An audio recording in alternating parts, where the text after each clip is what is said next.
Series versus the Knicks resumes in just a few hours, and with the Heat up 2-1, how will each team adjust going into Game 4? We look at potential rotation changes for the Heat and Knicks. Plus, where does Jimmy Butler rank among the best players in this year's playoffs? And are the Heat on the verge of making NBA history? We break it all down on today's playoff edition of Locked On Heat. You are Locked On Heat, your daily Miami Heat podcast. Part of the Locked On Podcast Network, your team every day.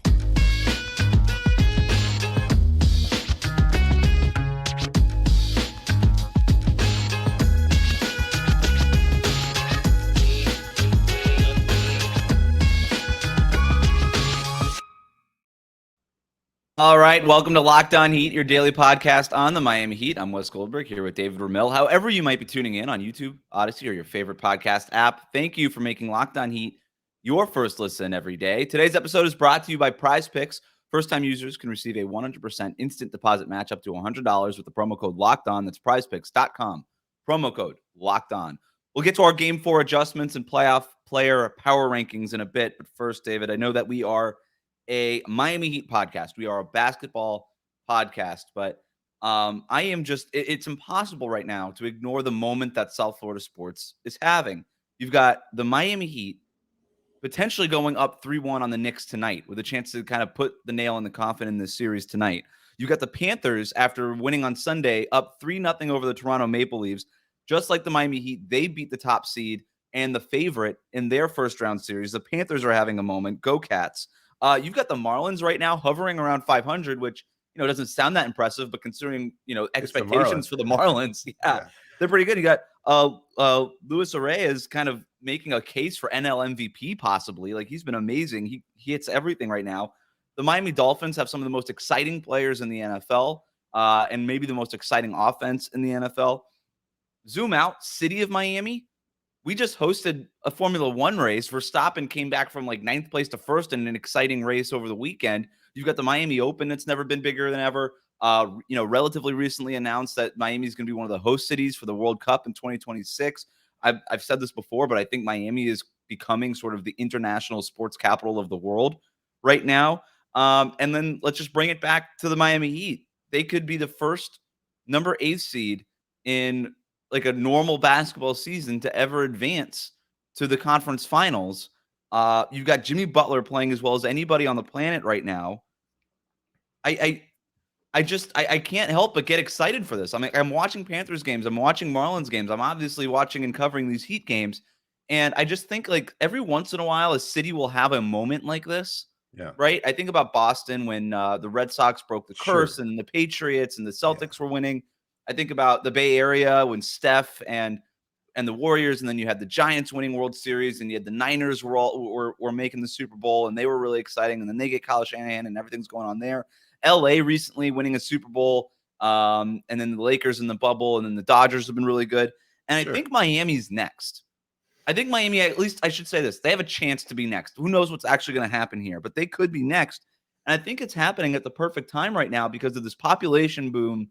Post-pandemic, you've got a lot of people moving to Miami. In my case, you have people like me moving back to South Florida, right, to be around family and all these things. And so you've got this population boom happening while the sports are blowing up here. And it's going to, what I think is going to happen possibly is if this thing could be sustained a little bit, create like a whole other generation of South Florida fans who are rooting for the Heat, the Dolphins, the Marlins, all the teams down here, and just loving sports. And I think Miami gets such a bad rap all the time, especially in this series of not being a great sports city, not being a great sports town. And I just think that what's happening here could turn Miami into one of the great sports. Am I just overreacting to all of this? Or is there something really here considering the population boom and what's going on with the teams right now? No, I don't think you're overreacting. And at the same time, I also don't think Miami will ever get their respect. And I think a lot of Heat fans and South Florida sports fans in general kind of tend to identify that they just don't get that sort of respect for whatever reason. The idea that they don't have the same rich and long history of a New York or Boston, maybe even a California city. Yeah, I think that's certainly a big part of it. Is that the idea is Miami is just some place you go to party, to vacation. You stay here for a couple of days, but there's nothing long lasting. Isn't that what they said when even they tried to make the Dolphins a team? Or there was a team that was down. Maybe it might have been the Miami Heat where they're like, wait, you're gonna put a team down there? That's just a place to go hang out by the beach. Well, I think part of it was the big selling point at the time in the late 80s was you have a lot of transplants here. The same Knicks fans that are unfortunately in attendance in 2023, maybe they're a different generation, but those fans that were here who had emigrated from Boston or New York or other places up in the Northeast, Midwest, et cetera, for the sunny South Florida weather. That's my dad. You're literally talking about my dad. My dad moved from Brooklyn to Miami. Yeah. My dad, grew up in Cuba, lived in New York for most of his adult life, and then when I was born, decided, you know what, let's move down here to South Florida, and they've been here ever since. And when they started the Miami Heat, he was such a huge Knicks fan, but he didn't know what to expect from Miami Heat basketball. And then eventually he got season tickets that first year that the Heat came around, mostly to watch Kareem Abdul-Jabbar, at the old Miami Arena. So I think that's a big part of it, is that it's not a long history of fandom out here, with the exception of the Miami Dolphins. And now you have the opportunity to change that.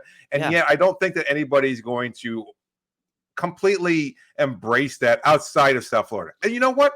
That's fine. That's part of the point, is that South Florida has an FU attitude to us. And that's absolutely fine. It's like, you don't respect us. You don't respect what we do here in South Florida. Well, that's okay. We don't need your respect, because we're just going to continue to dominate the way we have for many, many years. And whether you're going to disregard what the Miami Heat have accomplished over the 10 years that Pat Riley's had here, the achievements the Dolphins have been able to accomplish. And I know it's not much. And I know their playoff history is a little difficult to swallow. The Panthers have been very, very good. The Marlins have been very good. I remember when the Marlins fielded their team in 1997, so many people criticizing that group because they had bought all their players, because they had made these trades for other stars and assembled them, rather than the long process of growing them through single and double and triple A, and eventually like the fielding a Yankees. team worthy. Yes, right.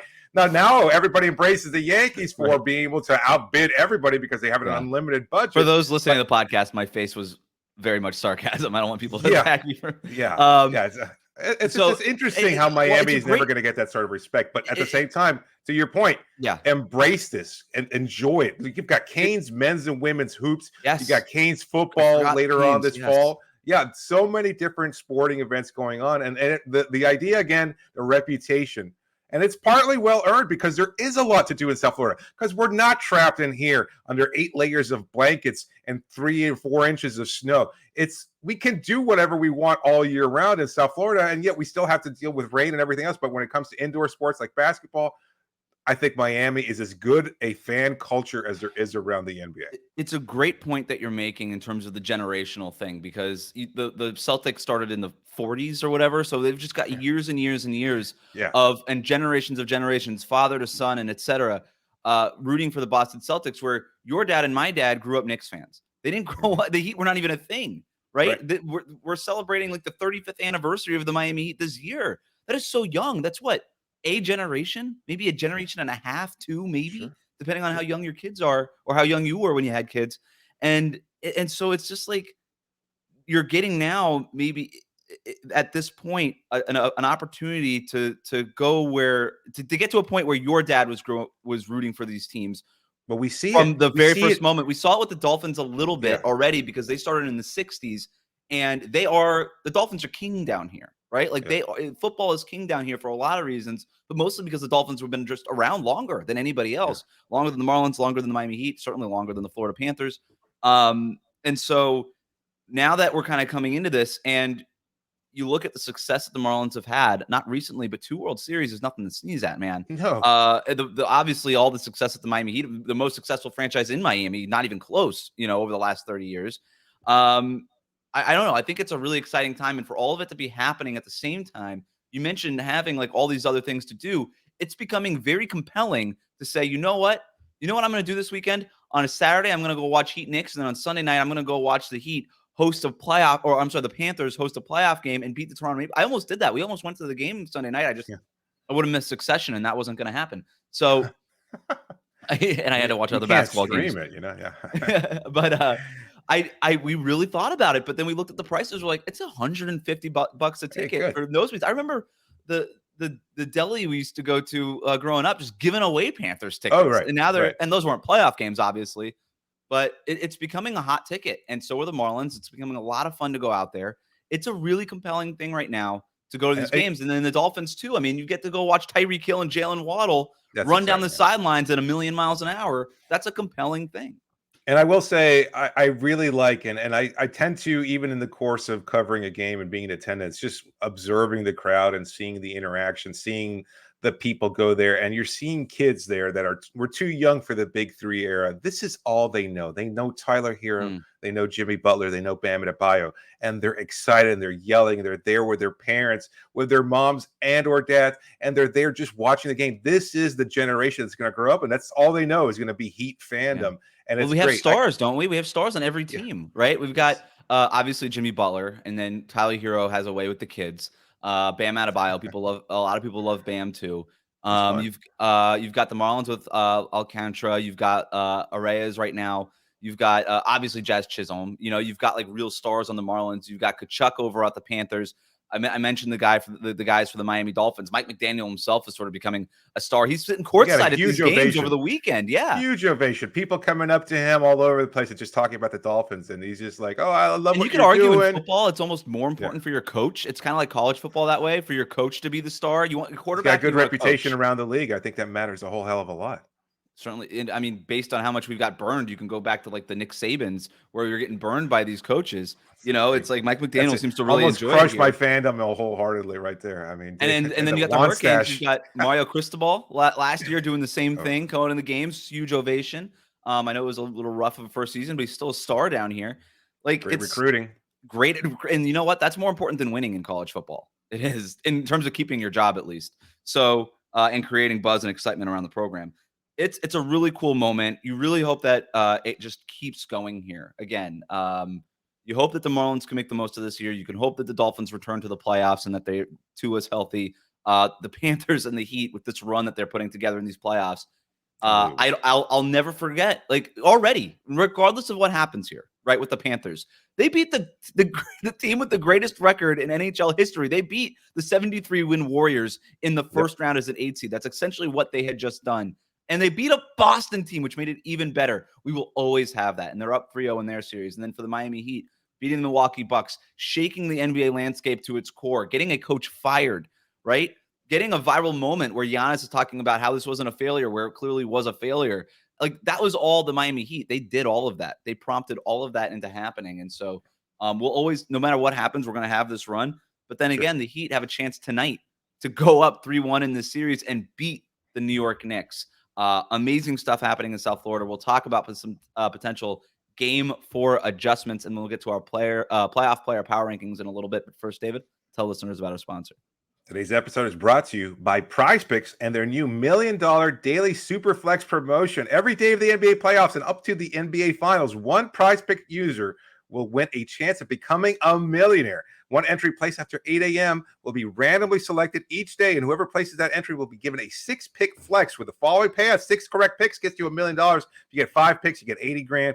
4 correct picks gets you 16 grand. Still a good chunk of change. Full details can be found over at prizepicks.com/million. And you must opt in at that link to be eligible for the $1 million entry. Once you opt in, all you have to do is play the game like normal. You could be the lucky winner. And playing the game has never been easier. When it comes to daily fantasy, PrizePicks has it just as good as you could possibly get. It's just you versus the projected numbers. You pick 2 to 6 players. If they score more or less than those PrizePicks projections, you win up to 25 times your money. And you can do it with any sport imaginable. All of South Florida sports, whether it's hockey, men's and women's college sports, football, disc golf, whatever you can think of, you'll find it over at PrizePicks. So download the PrizePicks app. Go to prizepicks.com and sign up to play daily fantasy sports. First-time users can get a 100% instant deposit match up to $100 with a promo code LOCKEDON. So make sure you use that promo code LOCKEDON and get signed up for an instant deposit match up to $100 by downloading the PrizePicks app or going to prizepicks.com today.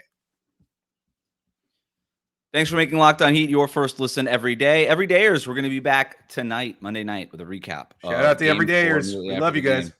I don't know what kind of money you're getting from PrizePicks, where you could describe 16 grand as a, quote, good chunk of change. But good for you, man. It's not? I don't know. To me, more than a chunk of change. $16,000? Yeah, that's a good chunk of change. That's a good chunk. It's a really good chunk, I guess. I don't know. I mean, I would describe that as a lot of money, but all right, whatever. Let's talk about some of these adjustments that we're thinking about. So the Heat win game 3. They're up 2-1. They have a chance to go up 3-1, right? And so the Knicks are the team that's on the rope. So I thought it would be fun to actually look at this from the Knicks perspective, right? Oh, Because they're the ones if that have to you're make the adjustments, right? exactly, but if you're Eric Spoelstra, you also have to be anticipating whatever those adjustments Counter, yeah. are. So it's like this weird game in the playoffs where you're the team that just won, and yet you're trying to if you're Spo, you're trying to put yourself in the mind of Tom Thibodeau and be like, what are you going to do? And then I could be ready with my counter for what you do, right? If you do that thing that I think you were going to do. So it's an interesting kind of cat and mouse thing. But there's two things that I'm really trying to do if I'm the Knicks, right? And this is not going to be giving away any secrets here, okay? I'm pretty good at basketball stuff. Spo is a million times better. He's forgotten more than anybody will ever know. So no secrets being given away here. But Julius Randle, you got to get him going. And I think the way that the Heat challenged Bam in guarding Julius Randle, I think the Knicks basically just have to do the same thing to Julius Randle. Challenge him to have a better, more efficient game. Now, there's some things that you could do. Could you involve him as a screener a little bit more? Can you get him involved even as a pick and roll ball handler, which he can do every once in a while, just to try to get Bam off of him, try to get him switched off of him? Yeah, the Knicks will probably do some of that to try to get Julius Randle going downhill and make the decision-making part of it a little bit easier. If you're rolling, just score. You know what I mean? As opposed to posting him up and having him dribble 5 times and then settle for a fadeaway jumper off of one leg. So that's something you could do. But either way, even if they do try to get him more involved and kind of get Bam switched off him, Bam's going to be guarding him for 90%, if not more, of this game, regardless of what happens. The Heat do a good job of making sure they switch when they want to and not switch when they don't want to. Yeah. So the main thing here is if you're the Knicks, you just got to challenge Julius Randle to play a better game. And Julius Randle is a great player. He's probably going to play a lot better than he did in game 3. You would think it's a slippery slope with him because I think we saw this in game 3, and you might see it tonight, depending on how he starts off. Is if he's not cooking early on, he tries to force the issue, whether he's trying to force himself over his injury or just trying to make his imprint on the game.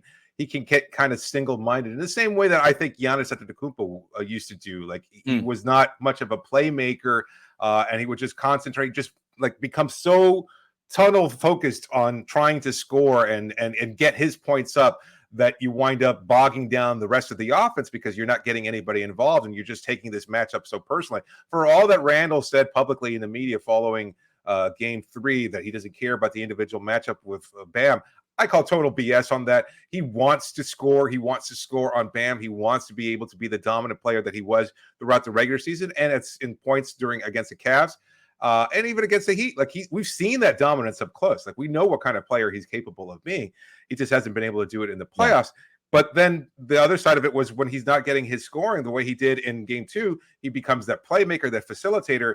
We didn't see any of that in game 3. He just was barreling down, trying to get it done, saying, you know what, I can score against Bam. I can't be stopped. Well, effectively was. You used the word rattled when we talked after game 3, and I think it was just the perfect word because that's exactly what happened. And now that you're talking, like the first quarter is going to be so important in kind of setting the tone for that Julius Randle versus Bam Adebayo matchup. Yep. The first play of the game, I went back and watched it. Like Bam picks up Julius Randle, the first Knicks possession. Randle has it on the low block on the right side, and he dribbles 5 times, pivots twice, and then settles into Bam like this fake Dirk fadeaway thing, and it barely grazes the rim. And ever since then, you're right. Like Julius Randle was like trying to get those points back, right? He was trying to play catch up at that point. And if you could kind of set that tone early, if you're Bam, then that's going to be key. And if you're Julius Randle, obviously for the Knicks, you want to just maybe not do that. You know, maybe get rid of the ball, drive and kick, like you said, be even more of a playmaker and let the game come to you. So this is something that the Heat need to anticipate. The other thing I think that you need to look at is, again, the adjustments that the Heat made after losing game 2 going into game 3, the big one that they made was taking Jimmy Butler and slotting him onto RJ Barrett, taking him off of Jalen Brunson. Gabe Vincent had that assignment to start the game. And what that did is it made Jimmy Butler kind of a free safety. If Bam Adebayo is your lockdown corner on Julius Randle, then they had Jimmy Butler playing free safety, and that was how they were going to play defense. And they played their best defensive game in the series. And what that did was basically Jimmy Butler was assigned to Barrett, but he had 1 foot in the paint the entire time. So every time Jalen Brunson got downhill, and when he did get past Gabe Vincent, there was Jimmy Butler just chilling, ready to muck things up. And it really bothered Jalen Brunson. Instead of getting all the way to the basket, he had to kick out and get rid of the ball. And it was just out. He was out of rhythm the entire game. Yeah. I don't Brunson, like Randall, a little single-minded sometimes. That Yeah. he's juking, he's throwing those moves, he's throwing that little body weight around because he is a physical player, even though he's so much small, and he can just kind of laser in on trying to score, and that kind of takes his playmaking. And also, Miami has done an excellent job in games 1 and 3, and even in games 2, of having that second player kind of hedge a little bit, sag off of their original assignment, and be able to break up that pass and kind of force a turnover that way, ignite their offense. It's been a big part of why they were so successful in game 3. Yeah, and then having Jimmy Butler basically in front of every play. It's just like Jalen Brunson had to just read this extra defender, and it wasn't an extra defender. It was Jimmy Butler, who might make an all-NBA team for defense. So you have that. If you're the Knicks, I think what you do is you probably actually try to involve Jimmy's guy in the action earlier in the possession, right? Where instead of having RJ Barrett just parked into a corner, or Josh Hart, who was the other guy that Jimmy Butler was doing that when RJ Barrett was out of the game, instead of having that player just parked into the corner waiting for corner threes, do you bring that guy into the action and actually bring Jimmy into the screen? And then at that point, you don't want him switching on to Jalen Brunson, but you could set a second screen, like a staggered screen or a double drag or something like that, where now you're getting Jimmy Butler trying to fight through these screens, and then maybe you got him, and then maybe you get him behind the play. And if you're Jalen Brunson, you can get downhill, and now he's not in front of the play. Now, if you're the Heat, this is where it kind of gets into the cat and mouse part of it. If I'm Eric Spoelstra and I think that they're going to do that, then what I'm going to say is I'm going to instruct Jimmy Butler, hey, when they are involving you in the screens, instead of going over, I don't care who it is, go under. Play drop, almost the way that Brook Lopez played drop against us in the first round. And then that way, no matter what they do, you could go, and then you're still kind of doing the thing that the Heat have been doing against the Knicks all series, is daring their shooters to beat them, right? That's a risk, yeah. It's a risk, but it's what their game plan has been, and it's basically worked so far, up to the point of being up 2-1. So I think that's what I'm looking at in terms of a schematic X's and O's thing in terms of how the Knicks are countering.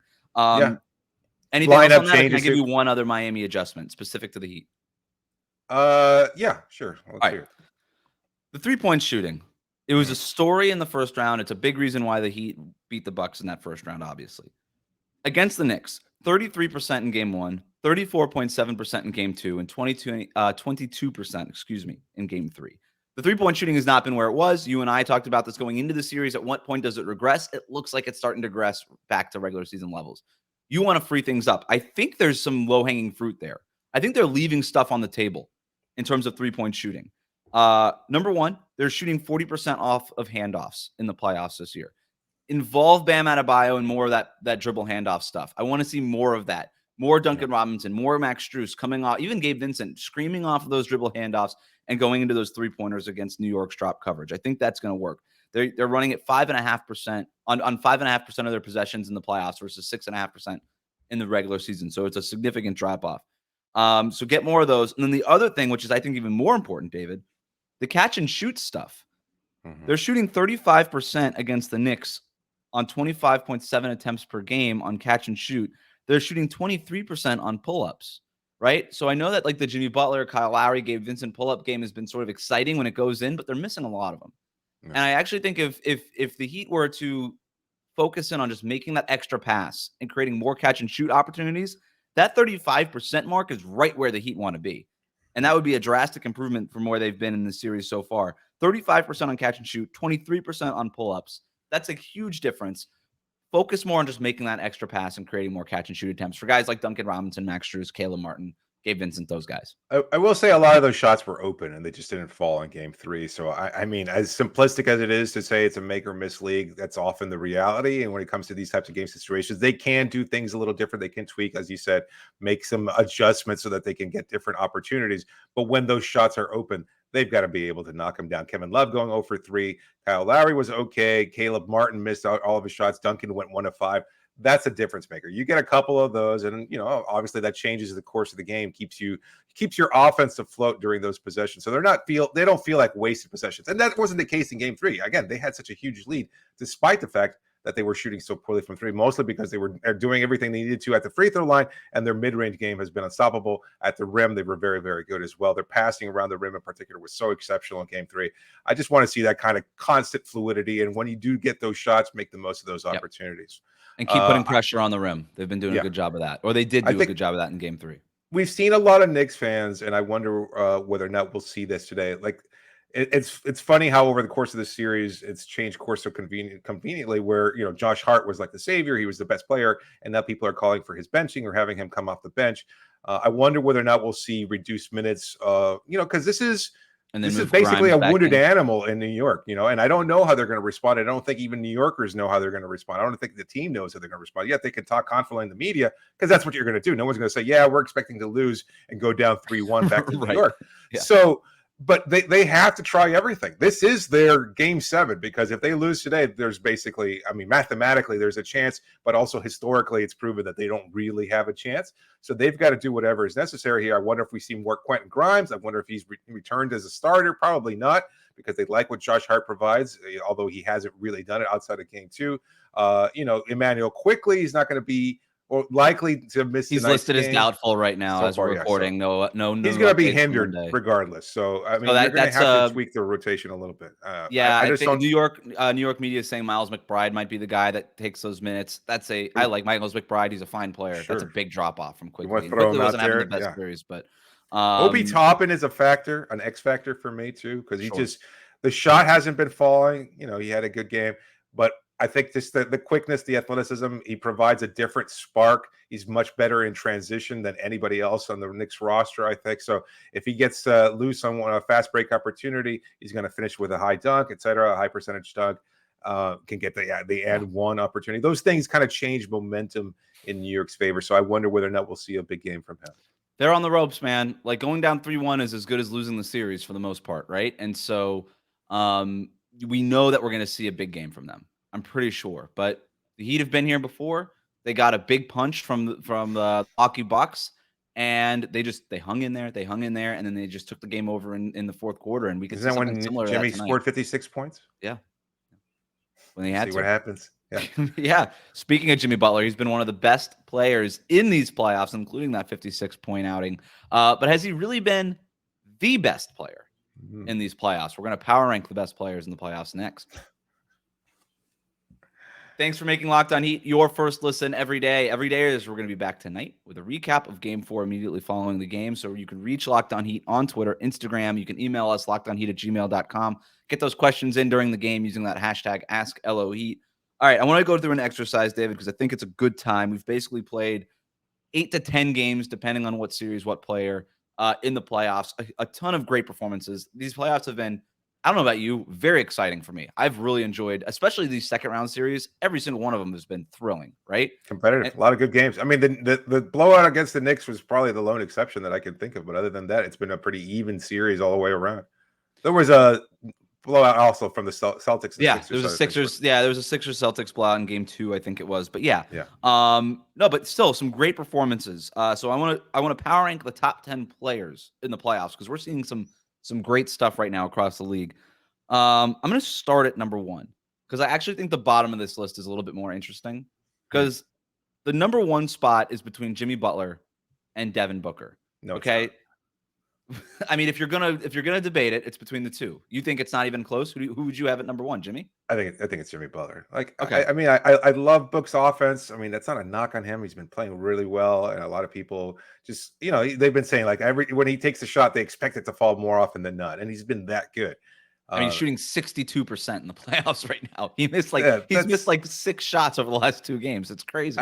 I just think when you look at the breadth of what Jimmy brings to the table in terms of his playmaking and his defense in particular, it's so much more impactful. And we've seen these monster games from Jimmy, and they're actually translating to something. It's not just 40 points in a loss. It's not 30 points in a loss. He's scoring in high bunches, and he's doing it and effectively carrying Miami, not single-handedly because the rest of the team has been very good in their supporting roles, but he's been carrying the team to victory, and again on the precipice of NBA history. So to me, he's, if not a clear number 1, he has it by a slight margin. Devin Booker is averaging 36.8 points per game in 9 playoff games. Jimmy Butler is averaging 34.4 points per game in 7 playoff games. Okay, so Devin Booker is scoring more than 2 points per game.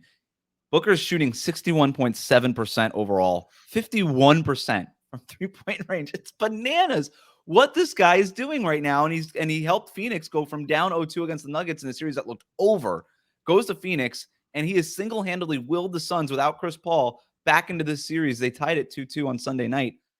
Jimmy Butler is shooting 56%, 40% from three. Nothing to sneeze at, no way. But the numbers that Devin Booker is putting up are just historic. They're unbelievable. He's got 5.1 rebounds a game, Devin Booker does. Jimmy's got 6.4.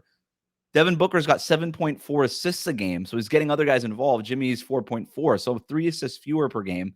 And then even the steals, you talked about defensively. Jimmy Butler's averaging 1.6 steals and 0.6 blocks. Devin Booker's averaging 2 steals and 0.9 blocks. More steals and more blocks for Devin Booker. That said, what a big what if, huh? In NBA history, like if the Heat had drafted him. I was thinking about that this weekend. It's so funny that you said that. I thought that's another show. That's another show, man. I still have Jimmy Butler number 1. All of that said, I still have Jimmy Butler number 1. And here's the stat that matters to me the most. Well, 2 of them. His plus minus stuff, the PER stuff, all that stuff is just Jimmy Butler far and away. Unbelievable. Like it's just, he's been dominant. Advanced metrics love him. The counting stats love him, but the advanced metrics always love Jimmy Butler too. And it shows up in the eye test, the defensive stuff beyond the steals and the blocks. Defensively, he is just so much more of a menace. He is so much more disruptive. And Devin Booker's gotten a much better as a defender over the course of his career. This is nothing to take away from Devin Booker. It's just how great Jimmy Butler has been. That Knicks game, again, game 3, when he's playing free safety, I mean, it was Ed Reed back there, man. Like, it was just taking away entire swaths of the court, right? Jimmy Butler also 6-1 in the playoffs. 6-1 in the playoffs. The Heat just don't lose right now when Jimmy Butler is playing. And that's as much a credit to Jimmy Butler as anybody else. And he doesn't have somebody like Kevin Durant next to him. Now, if we want to really compare rosters, like the Phoenix Suns after Devin Booker, Kevin Durant, Chris Paul being hurt, are just a lot of Josh Okogis, where even as much as the Heat lack in depth, it's better than that. So, but still, no Kevin Durant next to him. And Jimmy Butler also lost Herro and Victor Oladipo. Bismack Biyombo's not even they're playing Lawndale even over DeAndre Ayton right now over in Phoenix. So Lawndale, I don't know. He's Australian, who knows? So I've got Jimmy Butler number 1. That said, Devin Booker is number 2. But I think it's a fair debate to have. And everybody in Phoenix would say it's Devin Booker. And honestly, I'm not going to argue that vociferously with that. Okay, maybe you will. But I've got Jimmy Butler because of the holistic part of what it is that he's doing.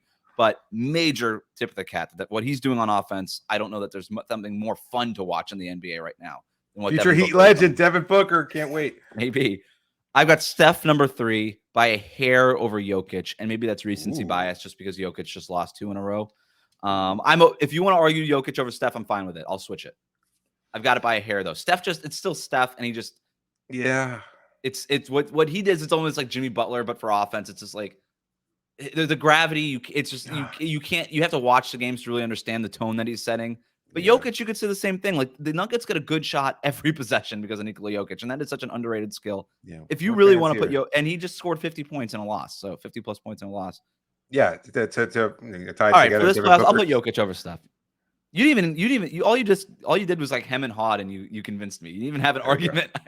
I think that says more about you than it says me. I'd like to think it was because of an effective, debater, but I don't think it's. I think I made the debate for you. You didn't really even say anything. Yeah. All right. So Steph 4th. Who's 5th? Joel Embiid? I do not have Joel Embiid in my top 10.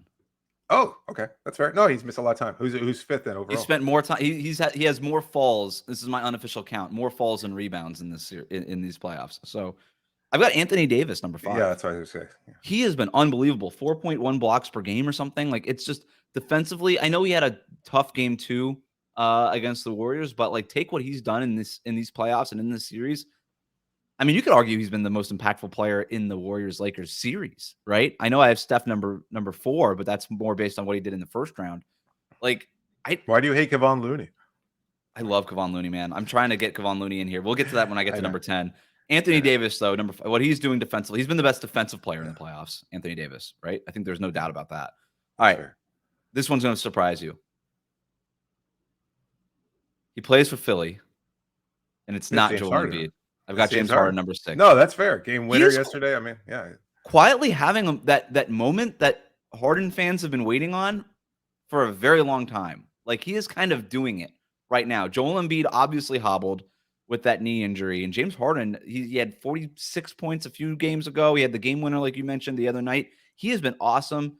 He's leading the league in among active players in the playoffs and assists. Oh, no, I'm sorry, Jokic is there, but Harden is a hair behind him in terms of assists.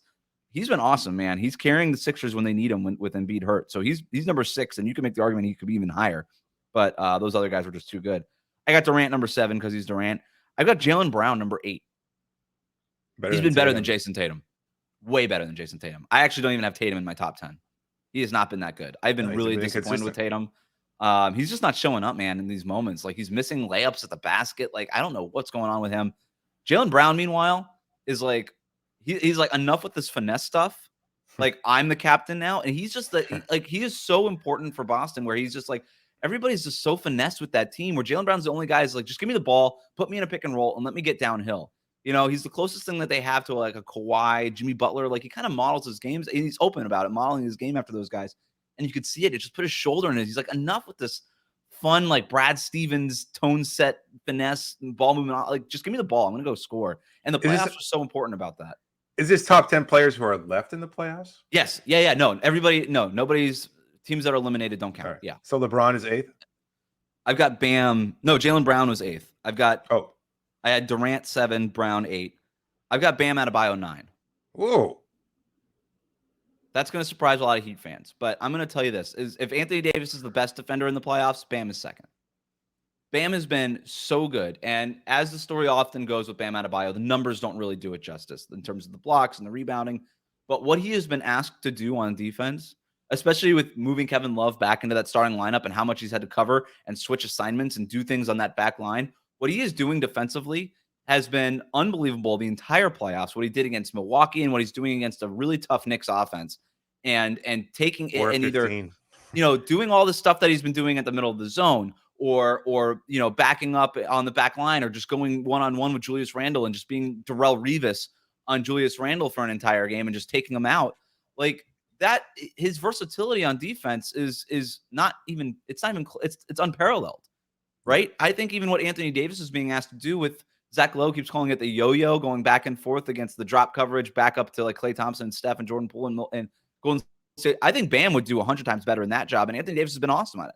But I think just Bam is a little bit more active and kind of covering ground that way, even more than Anthony Davis does it with his length, where Bam does it with his activity and his effort. You go from playing zone in game 2 as much as they did and doing a very good job of limiting the Knicks until the late in the fourth quarter, and then to effectively shut down Julius Randle for every second that he was out on the floor, 4-15. I mean, that number stands out so much. And that was, look, others helped, but Bam is such a big part of it. And look, I had to defend Bam after game 2, and I thought a lot of the criticism was unwarranted, but he's shown up so consistently in these playoffs. And I don't know why they made the recognition of his aggression in game 3. Maybe he stepped it up a notch, but he was doing everything good. And you also have to consider the fact that he was playing through injury, and he finally looks like he's got a little bit more spring in his step. Had a couple of dunks in game 3 as well. Just a phenomenal playoff series for him, but he's been very, very good throughout the whole postseason. And the way I was thinking about this too is like, what player would I want on my team? You know what I mean? And right now, like, regardless of what you think about Bam scoring and all that stuff, you're giving me a chance to build a roster for these playoffs. I want Bam because of that versatility and all that stuff. And he's not taking anything off the table defensively. Like, whatever scheme you want to do on defense, Bam's ready to do it and execute. And he's going to do it at an all NBA level. Right. And so I want him. Also, the advanced stats love him. He's a plus. The Heat are outscoring their opponents by 3.5 points in his minutes every game this playoffs. So who's playoffs? I got LeBron because it's LeBron, but he's also been pretty good. He's picking his spots a lot. It's not like classic, 2012, 2013 Miami Heat LeBron, but he's even like Bam's plus minus is better than LeBron's plus minus. But I also think we have yet to see the best of LeBron in these playoffs. It was close. I had LeBron, Draymond, or Kevon Looney at number 10 because Kevon Looney just turned into Wilt Chamberlain in terms of rebounding. But you know me, rebounding's a loser stat. Although I love Kevon Looney. I love Kevon Looney. Draymond is also the other best defender in the playoffs. I didn't want to make it out of the segment without mentioning that. But I've got LeBron 10. I think that's fair. It's LeBron. Yeah. No, I can't disagree with it. All right. Wasn't that I thought it was going to be a little bit more inflammatory, the whole top 10 ranking. I don't think it's been that wild. I didn't have Embiid or Tatum in there. I think that was pretty inflammatory. Should I have put? I could do the whole let's go by. All right, I got Kevon. Here's why I think Kevon. No. I think it's the top 10 performances, top 10 performers, not top 10 players. Like, we know that there are players better than Bam and Adebayo in the league, and that's fine. I think he'd admit it himself. But have they performed better for throughout this playoff series than Bam Adebayo? No, the answer is no. Yeah, I could make the whole I could do the whole thing where Michael Porter Jr. But I'm not going to do that. All right. Thanks again for making Locked On Heat your first listen every day. Remember to subscribe to new episodes of Locked On Heat on your favorite podcast app and on YouTube every day, as we're going to be back tonight with a recap of Game 4. So make sure you are subscribed. Hit that subscribe button right now. David, thanks for joining me. Talk to you later. You got it, Wes. You are locked.